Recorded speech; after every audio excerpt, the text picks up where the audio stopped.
Assalamualaikum warahmatullahi wabarakatuh. Saya Kinanti Dwi Kurniawan dengan NIM 123200085 dari Fakultas Tarbiyah dan Keguruan, jurusan Pendidikan Agama Islam. Saya membuat video ini untuk menjawab pertanyaan dari ujian akhir semester mata kuliah Filsafat Ilmu. 3 aspek utama dalam filsafat ilmu ini meliputi ontologi, epistemologi, dan aksiologi. Ontologi berkaitan dengan apa yang sudah ada di dunia. Jadi ontologi itu menganalisis tentang hakikat, realitas, dan jenis-jenis entitas yang sudah ada. Secara sederhananya itu, ontologi menjawab pertanyaan apa pada suatu ilmu. Yang kedua yaitu epistemologi. Nah, aspek ini itu fokus pada bagaimana kita memperoleh pengetahuan. Epistemologi itu menyerap sumber pengetahuan kita, bagaimana kita bisa mengetahui sesuatu itu benar dan apa yang membuat pengetahuan itu valid gitu. Sederhananya itu epistemologi menjawab pertanyaan bagaimana pengetahuan itu ada. Yang ketiga yaitu aksiologi. Ini membahas nilai-nilai yang terkait dengan ilmu pengetahuan. Aksiologi ini akan mempertanyakan tujuan ilmu, nilai-nilai yang terkandung dalam ilmu, dan bagaimana ilmu dapat digunakan untuk kepentingan manusia dan masyarakat. Nah, dengan secara sederhananya itu, aksiologi menjawab pertanyaan untuk apa ilmu itu digunakan. Jadi dapat disimpulkan bahwa aspek ketiga ini itu saling berkaitan, membantu kita memahami tidak hanya bagaimana ilmu pengetahuan itu bekerja, tetapi juga bagaimana ia mempengaruhi kehidupan kita di sehari-hari.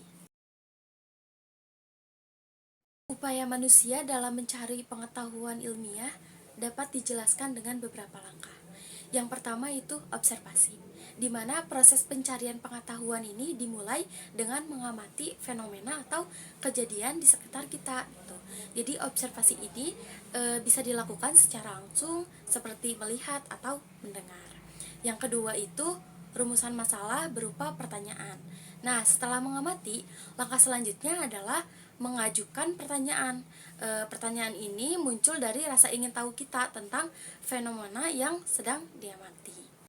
Yang ketiga itu hipotesis. Berdasarkan pengetahuan yang sudah kita miliki, dibuatlah dugaan awal yang bisa menjawab pertanyaan pada rumusan masalah yang sudah tadi kita buat. Dugaan ini belum tentu benar, jadi perlu dibuktikan lebih lanjut lagi. Nah, yang keempat itu adalah eksperimen. Untuk menguji hipotesis dilakukan pengumpulan data lewat pengamatan lebih lanjut lagi gitu atau percobaan.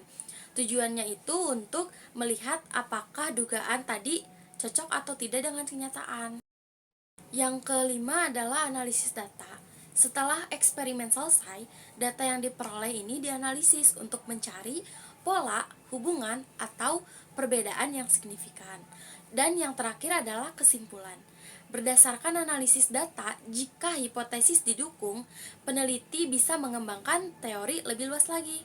Namun, jika tidak, peneliti mungkin perlu merevisi hipotesis atau melakukan eksperimen tambahan. Agar suatu pengetahuan dapat disebut ilmiah, harus memenuhi beberapa syarat. Yang pertama, bersifat objektif. Artinya, pengetahuan itu tidak berdasarkan dari pendapat pribadi, tapi berdasarkan kenyataan yang bisa dilihat dan dibuktikan. Lalu yang kedua yaitu sistematis. Jadi disusun secara teratur dan logis. Yang ketiga adalah empiris. Nah, pengetahuan ilmiah ini harus didasarkan pada pengalaman dan pengamatan langsung. Jadi, data yang diperoleh harus dapat diukur dan diuji secara empiris.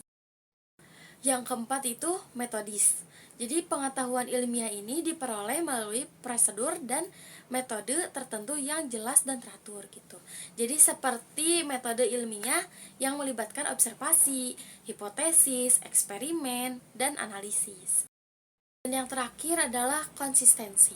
Pengetahuan ilmiah ini harus konsisten dengan pengetahuan yang sudah ada sebelumnya.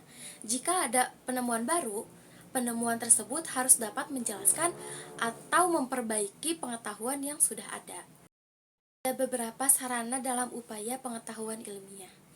Yang pertama itu metode ilmiah. Di sini proses terstruktur yang digunakan untuk mengumpulkan dan menganalisis data. Nah, termasuk langkah-langkah seperti observasi, pengajuan hipotesis, atau eksperimen. Yang kedua yaitu alat teknologi, di mana penggunaan alat dan teknologi seperti analisis Microsoft, terus komputer, dan perangkat lunak data untuk membantu dalam pengumpulan data. Yang ketiga adalah literatur ilmiah yang berbentuk buku, jurnal, artikel yang berisi penelitian dan temuan ilmiah sebelumnya. Ini menjadi sumber referensi penting untuk memahami konteks dan perkembangan ilmu pengetahuan. Keempat adalah kolaborasi, di mana kerjasama antara peneliti, ilmuwan, dan institusi untuk berbagi pengetahuan, sumber daya, dan hasil penelitian. Pada hasanah pengetahuan ilmiah terbagi menjadi 4 aspek. Yang pertama, teori, di mana penjelasan yang telah diuji dan diterima secara luas tentang fenomena tertentu yang didasarkan pada bukti yang empiris. Contohnya itu seperti teori evolusi atau teori relativitas. Kedua adalah hukum. Pertanyaan yang menggambarkan hubungan yang konsisten antara fenomena biasanya dinyatakan dalam bentuk sistematis. Nah, contohnya adalah hukum gravitasi Newton. Tiga itu model. Pada representasi atau simulasi dari fenomena yang kompleks yang membantu dalam memahami dan memprediksi sistem perilaku. Contohnya adalah model cuaca dan model atom. Dan yang terakhir adalah data. Nah, di data ini informasi yang dikumpulkan melalui observasi dan eksperimen yang menjadi dasar untuk analisis dan pengambilan kesimpulan. Menurut saya, pengembangan ilmu sebaiknya dilakukan dengan keseimbangan antara kebebasan nilai dan kesadaran akan nilai-nilai yang sudah ada. Pertama, kebebasan dalam penelitian sangat penting. Kenapa? Karena peneliti perlu memiliki kebebasan untuk mengeksplorasi ide-ide baru dan mencari jawaban atas pertanyaan-pertanyaan yang belum terjawab. Jika kebebasan ini dibatasi, inovasi dalam ilmu pengetahuan bisa terhambat. Namun, pengembangan ilmu juga harus memperhatikan nilai-nilai etika dan sosial. Penelitian yang tidak mempertimbangkan dampaknya terhadap masyarakat dapat menimbulkan konsekuensi yang negatif, terutama dalam bidang bioteknologi dan teknologi informasi.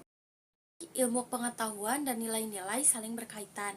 Nilai-nilai mempengaruhi arah penelitian. Dengan demikian, saya berpendapat bahwa ilmu sebaiknya dikembangkan dengan kebebasan untuk berinovasi, tetapi tetap terkait pada nilai-nilai etika dan sosial yang sudah ada atau relevan, sehingga memberikan manfaat bagi masyarakat dan lingkungan.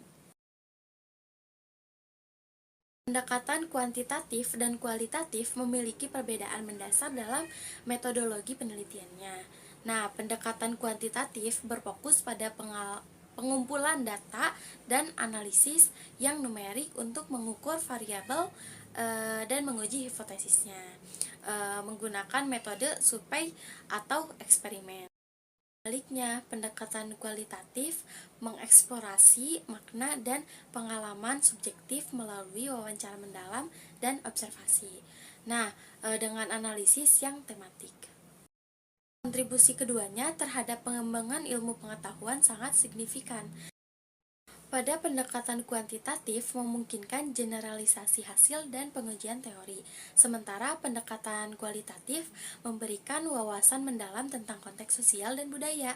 Jadi, kombinasi kedua pendekatan ini dapat menghasilkan pemahaman yang lebih komprehensif dan fenomena yang diteliti. Mungkin cukup sekian untuk jawaban dari ujian akhir semester di mata kuliah Filsafat Ilmu. Kurang lebihnya mohon maaf. Wassalamualaikum warahmatullahi wabarakatuh.